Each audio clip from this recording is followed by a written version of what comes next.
I was being manipulated and they're not following through with their original Manipulated by agreement. whom? She broke these laws. She being whom? They're, Ma'am, I'm gonna have to stop you because I'm not clear what you're talking. well, I think that there's a I'm as lost as you are with this judge. Ms. Malik has called my office and left over 120 voicemails. She's made threats against my bar license. She's made threats against my family. She's made threats against my office staff. why am I? Ma'am, you have interrupted me numerous times. I'm sorry. That needs to stop. Could you please a little courtesy where this is concerned, please? You've not granted me any courtesy in terms of your talking. Why should I grant you any? I feel swindled. Hello. Hi, how are you? I Information I can receive from you today, sir. I have been in a very This courtroom turned into a complete circus the moment the squatter Karen walked in, acting like she had a reserved seat behind the bench. She talked over everyone, ignored every warning, and somehow made it halfway through the hearing without being held in contempt, which honestly felt like a miracle. Judge Simpson gave her far more patience than most judges ever would. But once she crossed the line, he cut her MIC and shut the whole thing down. And let's be clear, she's not the victim here. She's illegally living in someone else's home while treating the courtroom like an open MIC night. So was the judge being too calm, or was he simply letting her dig her own grave? Let's dive in. horrible assaultive position. Okay, Since I left your hold on a second. Okay. State your name for the record. Danette Melick. Okay, go ahead, Miss Mel. Well, I entered your courtroom honorably last year at this time. I came in as a plaintiff, Okay. and when I swore in, I gave some information about one company, Akram Rashid, merging with a new owner. At that time, I, the customer, was not given the respect, nor any other tenant in my building, underneath the laws to meet this person as a consumer. It is of complete responsibility for a new company to acquire the permission of the tenant where money is concerned to enter a good consumer relationship. This did not happen. Time proceeded and this maintenance company decided to enter person's property with no permission, started to manipulate them, stealing possessions, stealing automobiles. Okay, ma'am, can I ask you something? Sure. Is this your motion to set aside the judgment? Well, I did set it aside and we met that agreement. An attorney named Kevin Callahan sat in a court with me as a plaintiff. According to the law, there are no attorneys allowed. So I tried to motion in at the end of August because I recognized. Hold on, no attorneys allowed where? When I first met with you, Your Honor, I went into a small claims. And I was underneath the impression through the courses of the law that there were no attorneys allowed in a small claim. So something kind of got jangled up. I presented charges. Ma'am, hold on. Okay. Okay, because I want to make sure that I've got everything in front of me. Was there a small claims case? Yes. And at that time, we made an agreement. Go ahead. That after August, which was Akram Rashid's current lease, that there were not supposed to be any changes to, yet that wasn't the case. I would be on a month to month. I raised my right hand. Kevin Callahan, yourself, and I made that agreement. He swore to me, my mother, which then reported it to my banks. I reported it to my private attorneys in New York City that managed my work. And I contacted the courts. I talked to him verbally over the phone from his office in St. Clair Shores. And he stated to me that I swear, you're going to receive that sheet of paper. I waited and I waited and I waited. Spring and summer came to fruition and I called the courts. It's getting, later in the year, where's the sheet of paper? It was as easy as that. There was no failure of me to make the payment. I still have the finances set aside. I feel like they are trying to retaliate against me because I've continued to make reports, which is my sole discretion. I have the right to do that. Between the Michigan State Police. She's throwing around the word retaliation like she's a victim of some massive corporate plot, when in reality she's been living in someone else's house rent-free and treating it like an inherited right. A month-to-month lease isn't a shield, and judges have zero patience for tenants who weaponize legal buzzwords they don't even understand. Her energy has moved past angry chihuahua. Now it's full raccoon in a garbage can at 3 a.m., noisy, stubborn, and completely unreachable. And the poor attorney sitting beside her looks like he's questioning every life choice, one eye twitch at a time. That were called on numerous occasions by other Ma'am, I'm going to have to stop you because I'm not clear what you're talking. Well, I think that there's a position here where there's charges that he wanted to dismiss, but because he did not fulfill the obligation that he promised me, by August, I was being manipulated and they're not following through with their original Manipulated agreement. by whom? I, yourself, and Callahan last January coming into February. We sat in the Zoom conference. I presented the paperwork that was unorthodox. of Judge, if I one may, owner I and have another information owner. on this. I can. And this change of ownership will not affect your lease agreement. She put unless otherwise indicated in your current signed lease. Well, unless otherwise means I can't do what I'm claiming I'm going to do. She broke these laws. She being whom? EJ, Elizabeth Jefferson, who claimed to be a property manager that no one had ever met. There is no legible address. The Attorney General states that she's not a registered or licensed person. The federal offices told me not to be in business with them. Ma'am, Yep. I'm going to tell you right now, you've lost me. Well, from the very beginning, I presented the first time I came in to see you, I presented both pieces of paper. Ma'am, stop for a moment. Okay. I had them pull a small claims case involving yourself against Bell Management. Yeah, they did things That that were was- illegal. Fair housing. Ma'am, that was over a year ago. I would like to say I absolutely remember that, Yeah. but I don't. I'm in dismay myself, sir, because I made that agreement with you. I clearly don't allow a judge or myself to be taken advantage of by an attorney's office. Well, I don't know that I've been taken advantage of. I believe I have been. Okay. I would that's not fine. enter your courts to present this witness information as very Ma'am, imperative. stop for one Okay. moment. Let me hear, I've heard from you for a while. Let me hear from the other side. Okay. Mr. Callahan. Thank you, Judge.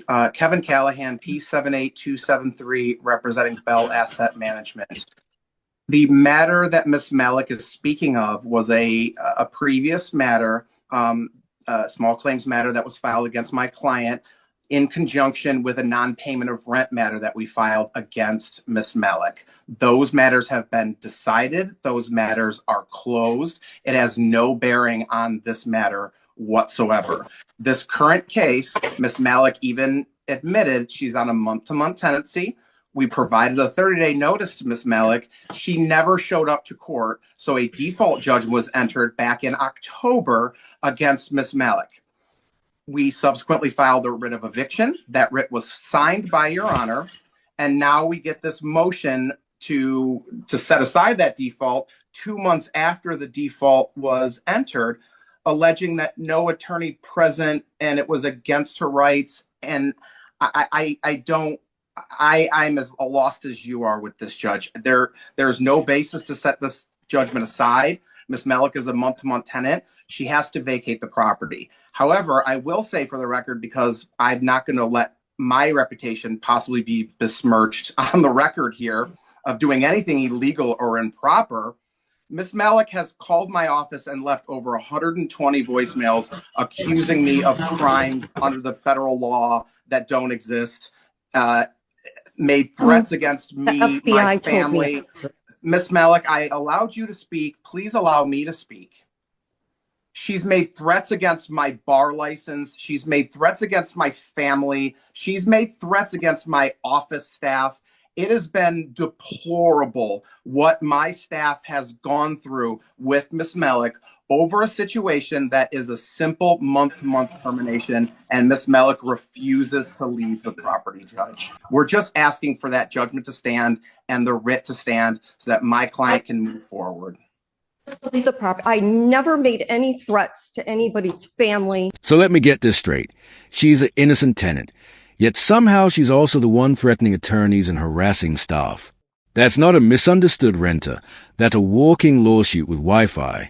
People like this weaponize housing laws like they're following a scam playbook, fully aware the system moves just slowly enough to shield them. And honestly, the most unsettling part is that she probably sees herself as a hero of this story.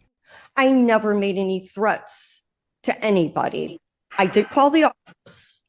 I asked him for the sheet of paper that he promised.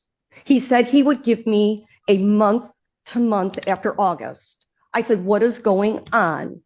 I said, give me the oral confirmation or the written confirmation, and I'm going to continue to pay the money from August onward. I asked your court, I said, may I please have the sheet of paper? Ma'am. I did not threaten anybody. Okay, fine. I don't know anything about that. And I'm not. if he made an I am- agreement about a month to ma'am, month, ma'am, why am I? Ma'am, you have interrupted me numerous times. I'm sorry. That needs to stop. I did not threaten anybody. Okay, Okay. fine.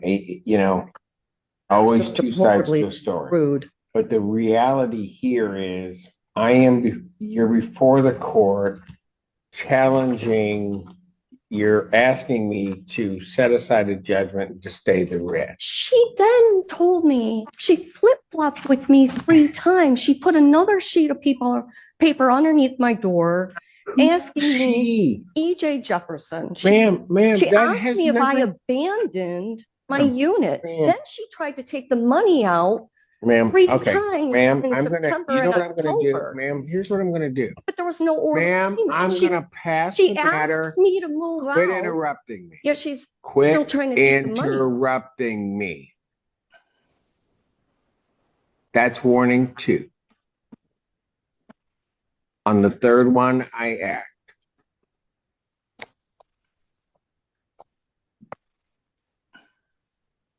You're before the court to set aside the judgment and the writ. Yes. So that the record is clear, the judgment was entered for failure to appear at 2 hearings. First one being October 6th, and then on October 20th. I issued of 2023. I issued the judgment. Because I thought that the month to month would be honored. That's all. That's all that he gave me. It was all the information I went by, was what I was sworn in. When I'm underneath oath, an agreement is made, nothing happened other than me calling his office and asking for that sheet of paper. I diligently, respectfully, and responsibly, Ma'am, you can have a seat before I find you. Or recalls the case Bell Asset Management versus anything. Because this is going way far afield. At this point, she's not defending herself. She's auditioning for a courtroom meltdown highlight reel. Judge Simpson keeps giving her rope, and she's using it to knit an entire jumpsuit out of bad decisions. One more outburst, and I wouldn't be surprised if he hits her with contempt charge just to restore order. Let's see whether she finally taps out or keeps arguing her way straight into a jail cell. The only issue before me is the order that I issued in October, which was the judgment, and then the writ of eviction. well, I failed the October. I don't know how. I got confused. I'm not accustomed to the courts.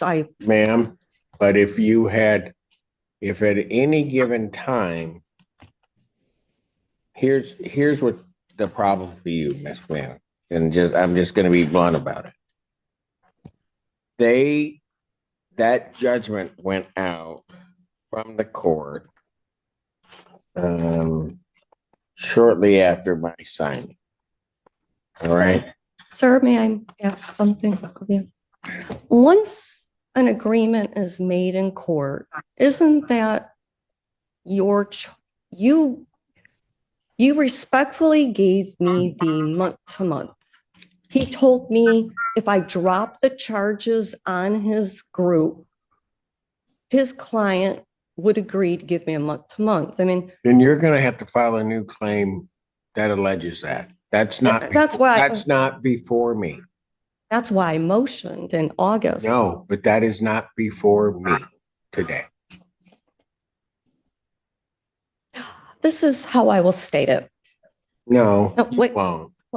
That's not before me. I can pay the money. There was never a failure. I swear, I had the money aside. They want you out. I It's didn't. not about the money. They asked me to pay. There was no probable cause in any level. I called his office respectfully. I asked him for the sheet of paper for the month to month that was agreed upon after August. She put a renewal underneath my door. If she wanted me to leave, why was she sending me a renewal?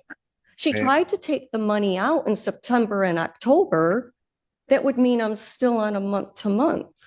I just said, where is the paperwork to confirm that? My bank has it on the record, JP Morgan Chase, September and October. Ma'am, they want you out. But she asked me to renew. Ma'am, I don't know about any of those conversations. They have properly been granted a judgment for possession. They properly filed the writ or the order of eviction. I've signed the order of eviction. There is no basis, and I've listened to everything you said to me. There is no basis for this court to set aside that judgment or to stay the execution of the order of eviction or the writ of restitution. There's no legal basis for me. I can't pay the money that was agreed They upon. don't want the money. Hmm. This was Even though she tried to take it out in September and October. This is a termination of tenancy case. I don't know anything that they've done regarding taking it out. This is They did. They termination. tried to take the money out. Okay, ma'am, that's fine. I don't know that. But even if that were true, the judgment in this case. I have not done anything though, Your Honor. I mean, this is against the law. No, what would be against the law is for me to grant your relief you're requesting. Because they, like you have rights, they have rights. You brought this before the court. And I'm going to say it again to you, so hopefully it'll sink in. At this point, she's treating the courtroom like open MIC night at a conspiracy club, ranting, interrupting, and somehow convinced she's making a solid case. Judges don't need to explain the law to people who treat court orders like menu suggestions. And honestly, offering to pay rent after weeks of threats and chaos isn't a solution. It's a last-ditch attempt to look responsible while the ship is already underwater. They properly got a judgment. Upon properly getting that judgment, they properly requested an order of eviction. I issued the order of eviction. That order of eviction, the judgment, because you have not provided a basis, that will stand. Your motion. I did nothing after August other than oblige where a month to month was concerned. That was the agreement. I did not refuse payment. There was no probable cause. She put a renewal underneath my door. I says, well, where's the sheet of paper if you're trying to renew? And then she's flip-flopping back and forth with me. Well, I'm like, okay, I thought I was supposed to be on a month to month. That's all it was. She lied to me. And then she lied to me again. And then she tried to take the money out 3 times. So it got me confused. I'm like, well, then am I on a month to month? The bank has that on record. So I came in thinking that if I spoke the truth, because I was sworn in last year and it was agreed upon that I'd be on a month to month after August. That was it. It was as simple as that. I contacted your courts on numerous occasions prior to the end of August. Ma'am, maybe you don't understand. I just issued my ruling. Your motion is denied. What I will indicate is that the escrow will be held for 15 days and then it will be released back to the defendant. I will not pay the escrow over to the plaintiff. It will be released back to the defendant in this case. Thank you. So what is the Thank you, time Judge. frame may I have till the end of January, sir? Ma'am, you're operating on borrowed time. I signed the writ I cannot just December 3rd. I signed the writ December 3rd. to have a moving truck in, please, sir. I mean, it is the dead of winter. I have no problem moving out. I've been looking for another place because I don't trust these people. First, they're making an agreement with me and then they're flip-flopping. Could you please, a little courtesy where this is concerned, please? You've not granted me any courtesy in terms of your talking. Why should I grant you any? But despite that, the writ will not execute prior to January 16th. So I will give you that grace of 10 days, and if I hear anything else, I may take that. So I have to be out of this place by January 16th? They cannot execute the writ prior to that date Okay, because otherwise they could do it tomorrow. right. I am giving that 10-day, I'm giving you that period. I'm not giving you to the end of the month. I'm giving you that period. That's as far as I'm going. I'm done. I don't know what I did, and I feel swindled. Judge, should I enter a order to that effect, or will the court Yes, produce the order? sir. Please, please. Okay, thank you. I will Prepare an email. order under the 7-day rule, please. I'll do that. Thank Thank you, you. Judge. Have a great day. You do the same, but too late. The escrow itself, when does that get repaid to me? You need to listen to what I just told you. 15 days, I will release the escrow back. May I enter a bank account number, give you a different address, because if I'm not going to be living here, Ma'am, you can give it to the clerk's office any day. I'm done. You need to leave my. Watching this unfold felt less like a legal hearing and more like a one-woman protest against consequences. She clearly thought it could out-talk the law, but courtrooms don't run on volume. They run on fact, and she brought none. What's honestly alarming is how many people believe confidence alone can override a signed eviction order. Even worse, behavior like this clogs a legal system, slowing things down for people with real issues who actually need help. Judge Simpson showed serious restraint here. Plenty of judges would have issued a contempt warning after the very first outburst. So what do you think? Was he being measured, or did she get off way too easy? Let me know in the comments. And if you're into courtroom chaos like this, make sure to like and subscribe. Thanks for watching, and I'll catch you in the next one.